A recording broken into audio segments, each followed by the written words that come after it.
Good morning friend. GST platform के YouTube channel में आप सभी का स्वागत है। जी हाँ फ्रेंड्स, जीएसटी के एमनेस्टी स्कीम के अंदर अगर आप इंटरेस्ट और पेनल्टी का वेवर लेने की सोच रहे हैं तो आपको जो टैक्स का अमाउंट है वो क्रेडिट में पे करने के लिए अलाउ नहीं किया जाएगा। अगर आप क्रेडिट में पे करते हैं तो आपका जो वो वेवर है वो आपको बेनिफिट नहीं देगा। आपका एप्लीकेशन रिजेक्ट हो जाएगा। आपको पेमेंट जो है वो क्रेडिट में ना करके कैश में ही करना होगा। कौन सी ऐसी सिचुएशंस हैं जहां पर आप कैश का पेमेंट ही कर पाएंगे और कौन से ऐसे सिचुएशंस हैं जहां पर आप कैश और क्रेडिट दोनों का यूटिलाइजेशन कर पाएंगे।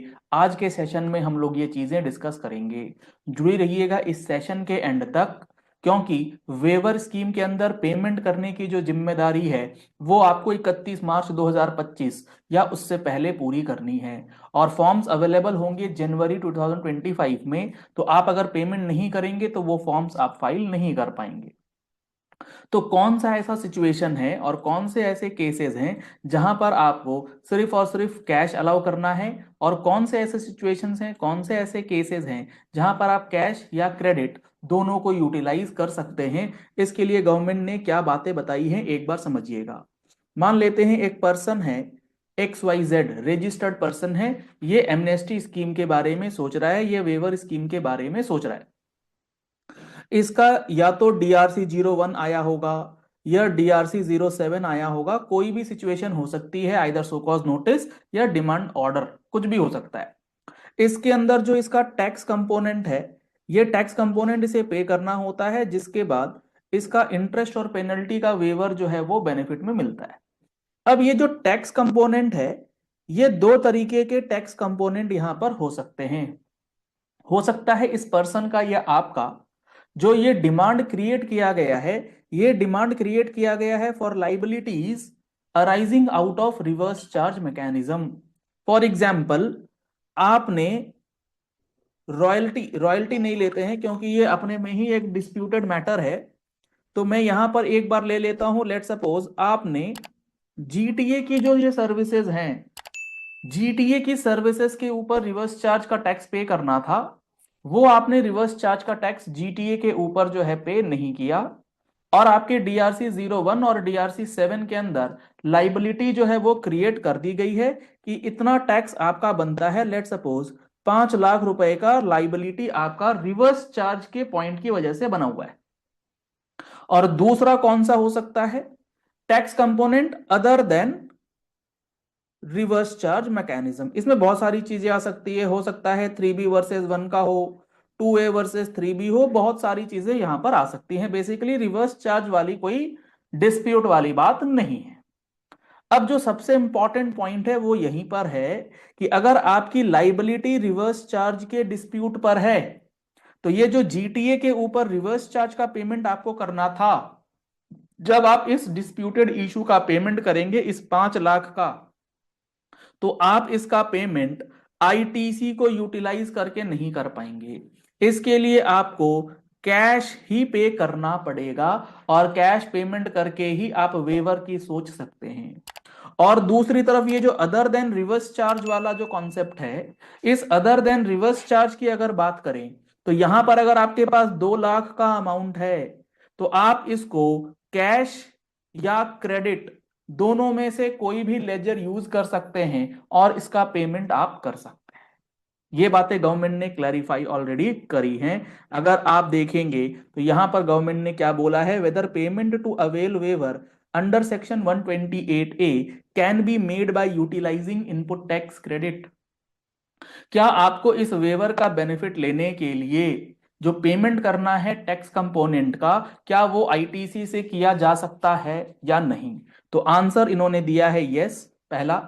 दूसरा, the payment of tax required to be made for eligibility for waiver under 128 is the amount of tax demanded in the notice statement order. यानी कि 128A का वेवर लेने के लिए आपको एलिजिबिलिटी तब मिलती है जब आप टैक्स जो डिमांड किया गया है वो पेमेंट कर चुके। Therefore, it can be paid either by debiting electronic cash or by utilizing credit ledger. यानी कि उस पैसा को आप क्रेडिट या कैश दोनों में से कैसे भी पे कर लो, कोई दिक्कत नहीं है, या फिर पार्टली कैश या पार्टली क्रेडिट से भी कर सकते हैं। हाउ एवर, ये इंपॉर्टेंट है, इसको थोड़ा सा ध्यान से समझ लीजिए। where the demand is in respect of any amount of tax to be paid by the recipient under reverse charge mechanism। यानी कि आरसीएम के रिस्पेक्ट में कोई डिमांड है जो एज अ लाइबिलिटी आपकी थी क्योंकि आप रेसिपिएंट थे, या फिर by the electronic commerce operator 95 वाला अगर ई कॉम ऑपरेटर है, क्योंकि उसको भी ये पैसा जो है कैश में जमा करना होता है, then the said amount shall be required, then the same amount shall be required to be paid by debiting the electronic cash ledger only। इस केस में सिर्फ और सिर्फ कैश लेजर को ही यूज कर पाएंगे and not through the electronic credit ledger. उस case में आप क्रेडिट लेजर का यूज नहीं करेंगे। Where the amount has to be paid for demand of erroneous refund, अगर आप एरनियस रिफंड के लिए आपका डिमांड आया है, the demand in respect of the erroneous refund paid in cash is required to be paid only by debiting the electronic cash ledger and not through the credit ledger। अगर आपने erroneous refund लिया है और refund आपके cash में आया था, तो आपको उसका जो पेमेंट करना है वो कैश के अंदर ही करना है। तो ये काफी इंपॉर्टेंट पॉइंट जो है आपको वेवर स्कीम के अंदर ध्यान में रखना है, क्योंकि अगर आपने हड़बड़ी में जल्दबाजी में 128 का बेनिफिट लेने के लिए ये नहीं देखा कि ये जो अमाउंट है ये किस पॉइंट पर है, और आपने पूरा का पूरा क्रेडिट से कर दिया, तो आपका इंटरेस्ट पेनल्टी का जो बेनिफिट है वो खत्म हो जाएगा। इस बात को नोट कर लीजिए और वेवर स्कीम में जाने से पहले अपने कंसल्टेंट प्रोफेशनल के साथ बैठ करके इसकी बारीकी को समझ लीजिएगा।